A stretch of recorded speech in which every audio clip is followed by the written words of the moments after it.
Hey guys, check it out. This is an off-road Jeep from Steelman24. This is their website right here. They make all kinds of cool stuff for basically anything. I think these are all handmade in Germany, and they make wine bottle holders and toilet paper holders and office accessories. All kinds of cool stuff. So check them out, Steelman24USA.com. Alright guys, so check out my website too, BleepinJeep.com, and subscribe right here to the YouTube channel. Today I wanted to show you a few pictures from the zombie Jeep photo shoot that you probably haven't seen before, and I also wanted to answer a few questions. Let's go find those questions. So I posted on Facebook recently that I wanted to answer a few questions, and I got a lot of comments, but most of them were video requests. You guys didn't listen, but that's okay. I'm going to write those down, and I'll get to those eventually in how-to videos. But what I was really looking for was questions that I could answer in my office. So let's look at those now. Greg Moser, I might have two questions. The first one is, what's the best way to cool your Cherokee? Do you even need to make modifications to cool it, or will the stock 2 fans be good enough for crawling off-road use? Well, I think with the Cherokees, they are really hard to cool. You need everything to be working perfectly. And some vehicles like my Dodge, it can run without water and it stays cool. I don't know how that is, but on the Cherokees, you have to have everything running perfect. If one thing is out of alignment, it's not going to cool properly. So I think the best thing that you can do is probably upgrade your radiator to an aluminum radiator, 3-core radiator. You know, the best one you can afford or whatever. They actually do have some cheap aluminum radiators, but yeah, aluminum radiator, 3-core. Another thing you can do, people say, you know, do this, do that. They say to open the hood and make hood vents and release the air and all that, but I found that if your engine is running hot, if you're overheating, you can take the hood off. It doesn't matter, it's still going to overheat. So go for the radiator. That would be my first bet. Alright, Bragg Benjamin, what does Taco Cat spell backwards? I don't know.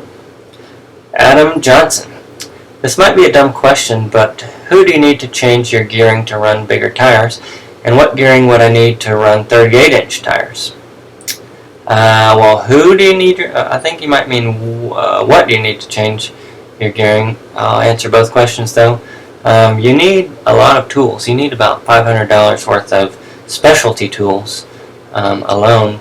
And that's why one of the reasons I haven't done a re-gear video is because there's just a lot to it. And to explain all that, especially to somebody who hasn't done it before, they could really get into a mess trying to re-gear you know, their own gears.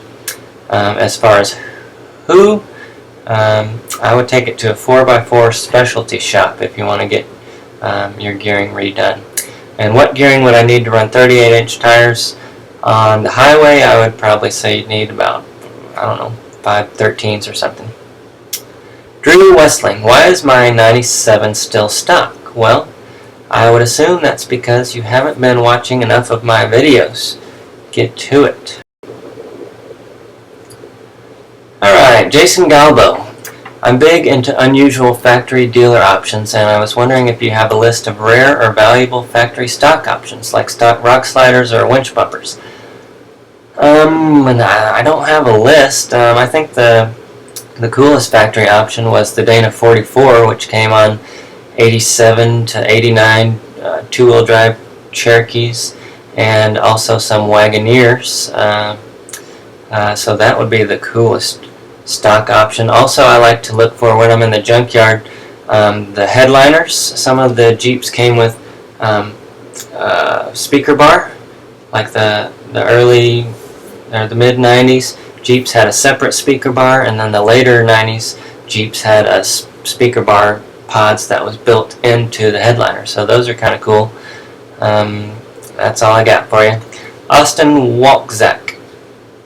If I do a 3-inch lift kit with add a leaf and a front coil spacers, would I need to get longer shocks because I just replaced them with factory-sized ones? No, because when you go to get new shocks, they're going to ask you if you have a 3-inch lift or higher or lower. So that 3 inches is the breaking point. So up to 3 inches you can use your factory shocks. 3 inches or above you can use the longer shocks, which are just a couple inches longer. So no. Alex Gomez, what are some good reliable recovery points on an 88 Jeep XJ besides aftermarket bumpers? And where can I weld some tow hooks or D-rings? Well, that's just the thing, and that's why aftermarket bumpers are so popular for the XJs, is because there is no good point to put tow hooks or D-rings or whatever on the the factory parts. If I had to, I would get a 2-inch receiver and put a hook into the receiver. If you don't have that, I would go to the springs, I guess, on the rear, and on the front I would go to the front axle. But the unibody frame is just so thin, there's not a good place to weld anything to. So I would definitely get a front bumper, as soon as you can, for sure. Patrick DeVries, since the Zombie Jeep's front bumper, roof rack, quarter panel ladder, etc. are all kind of tied together, will there still be enough give for the unibody to flex a little when the Jeep is going over obstacles and stuff like that? I assume so. I haven't really put any thought into this, but it's metal. It's going to give somewhere. It's all tied together with clamps, tube clamps, so those are going to flex a little bit, but I'm not really worried about that one bit. Brandon Williams, what do you do for a living, and where did you get all of your Jeep knowledge? Well, I kind of like what I do for a living to be a secret, but I'd love to hear what you guys think I do for a living. So that would be kind of cool if you leave those in the comments below, what you think I do for a living, because I like to tell people that I'm a bridge bum, meaning I live under a bridge and panhandle for money, but it'd be interesting to hear what you guys think I do for a living. Where did you get all of your Jeep knowledge? I don't have any Jeep knowledge, really. I'm just kind of BSing through all this, but I can tell you I went to school for photography and graphic design, so that's kind of a little hint, but really I don't have any Jeep knowledge. I bought my Jeep when I was 16. I've just been wheeling it since, and reading stuff here and there, watching. The YouTube didn't even come around until not that long ago, actually. But just get out on the trail and break stuff, and you have to learn how to fix it.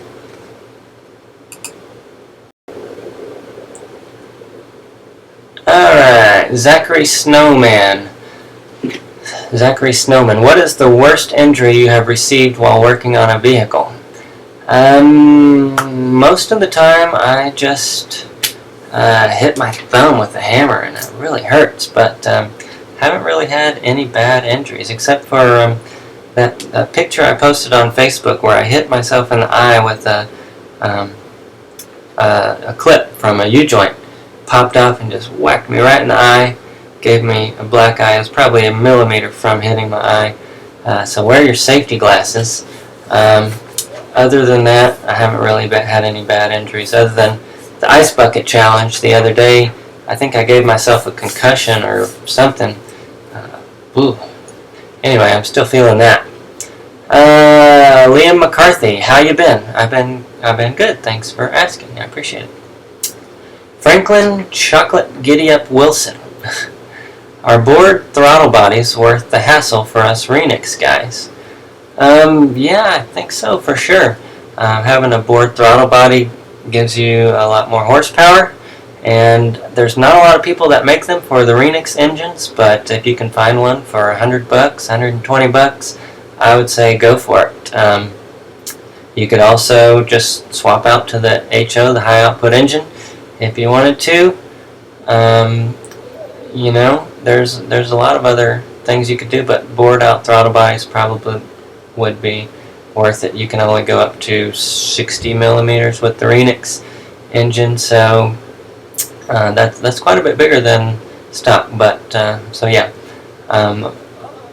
at first when I read that, I was thinking throttle body spacers, and now those, on the other hand, you know, people have their opinions. Some people say yeah, some people say no, but I think throttle body spacers probably don't do a whole lot. They do give it a cool sound, like you know, if you've heard my Jeep, that's because it has a throttle body spacer on it. But other than the sound, I don't think that does much.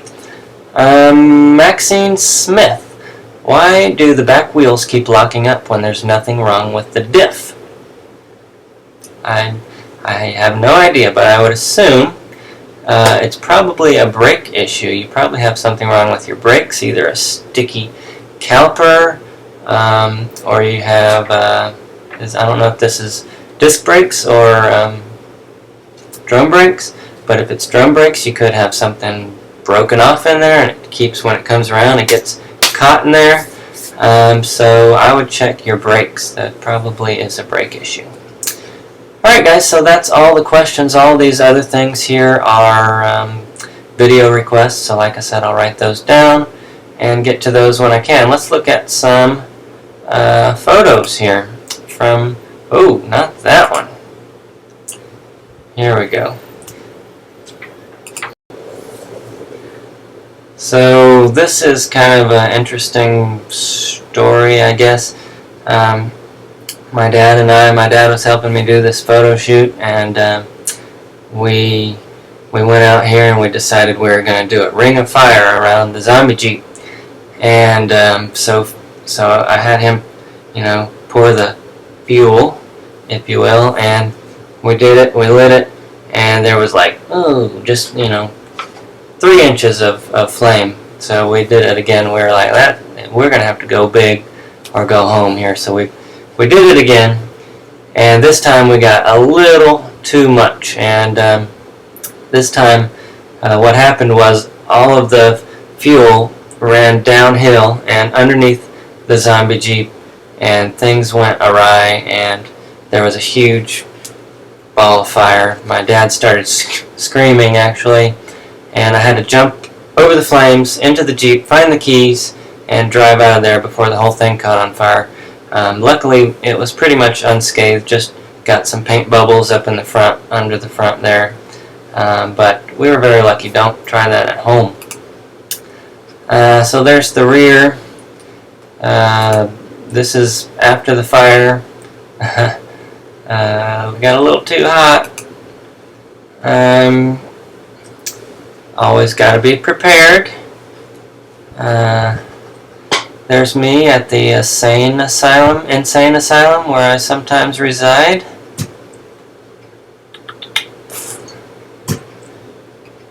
And during this, there was a creepy zombie that snuck out to the window right there while we were doing the shoot. And then we escaped, and we parked it right here for some more photos. And then some more zombies came out. Now, these guys were walking by, and what are you doing over there? And so I said, you guys want to be some zombies for my photo shoot? And the power plant. The post-apocalyptic power plant. Yeah. Alright, so these are just some detail images. That's the wheels. The wheels again. Now I put some of these photos on some forums, so if you are on the forums, you probably might see a few of these. I also put them in a photo bucket account, and I'll probably put them on my Facebook page or whatever if you want to check these out further, because I know it's hard to see photos on YouTube because you can't really control what's going on. So if you want to check these out, check my Facebook page. I'll post them up there.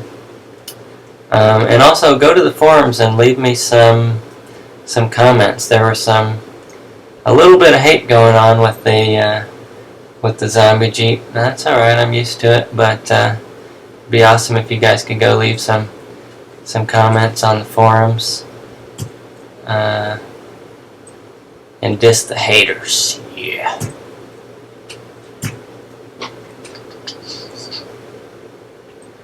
And I know it's not a super crazy off-road Jeep, but you know, that's not what I was going for here. And I hopefully the next build will be. Somebody mentioned that this was a budget build. Oh, this guy bites, by the way. I probably already told you that. Somebody mentioned that the zombie Jeep was a budget build, and it is, or it was, but it still ended up costing. I put over 12 grand into the zombie Jeep, but you know, I'm just one guy. So this guy on YouTube wanted me to go all out and put, you know, 50 grand into an off-road rock crawler. Well, sorry, I don't have 50 grand. I'm doing the best I can here, so I appreciate you guys, though, that watch and subscribe and leave nice comments. And my sponsors, too, because they helped me a lot with this.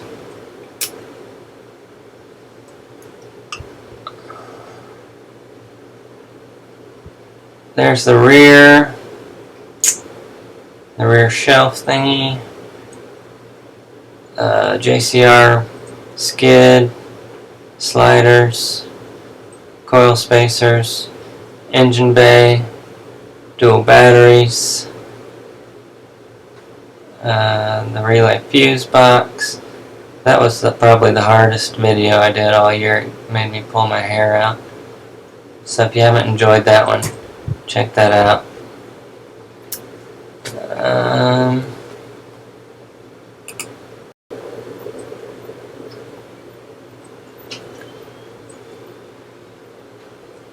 Anyway, you guys are probably bored by now. Enough of me talking about nothing.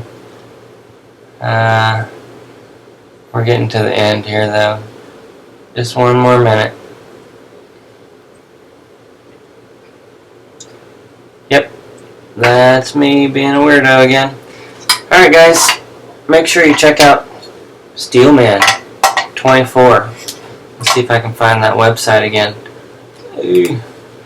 Like I said, they make wine racks, office accessories, any kind of job that you have, they probably have a Steelman for you. So check them out, steelman24usa.com. Make sure to subscribe right here. I know you are, but tell your friends about us too. BleepinJeep.com. We're also bringing in a new partner, so we should have some new videos. If you're interested in being a partner with BleepinJeep and making videos about 2 a month or so, let me know, because we'd love to have you.